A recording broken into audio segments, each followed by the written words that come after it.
I would like to thank you.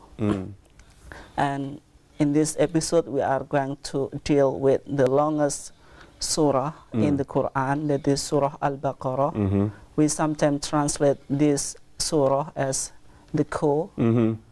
And we would like to look at some meanings and some lessons that we can draw from this surah. Okay. But I would like to start that why this surah is called as Al-Baqarah, or we call as a core.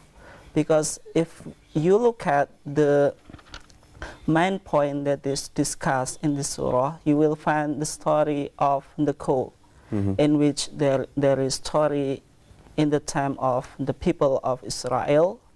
So why this surah is called as Al-Baqarah or core? Because the main story or the main topic that is discussed in this surah is that there is story of core.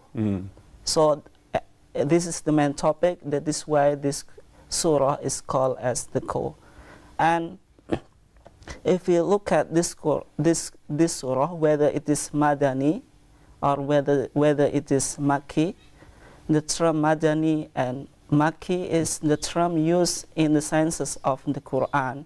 So what do we mean by Madani and what do we mean by Makki? I would like to explain these things in briefly. What we call as Makki is the surah or surah that is revealed before the migration of the Prophet Muhammad.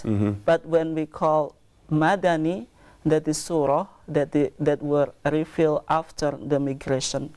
So Makki and Madani has something to do with the time. It's not about the chronology.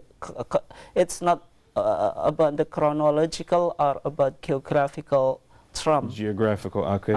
So if we say that surah is Madani, it means that this surah is revealed after the migration of the Prophet Muhammad. But when we call it is Makki, this surah was revealed before the migration of the Prophet Muhammad. So if you look at the Surah Al-Baqarah, so Surah Al-Baqarah is considered as Madani surah. It's not Makki surah. And as I have said, that this surah is considered as the longest surah in the Holy Quran. It's covered for about two juz and a half juz of the Quran. So it's covered for about 286 ayah or verses. So if you look at the Surah Al-Quran, you will find that Surah Al-Baqarah is considered as the longest surah in the Quran. So we have for about 115 surah. The longest one is Surah Al-Baqarah. 114. I'm so sorry. 114 surahs. Yes. And Baqarah is the second of these, and it has how many ayats in it?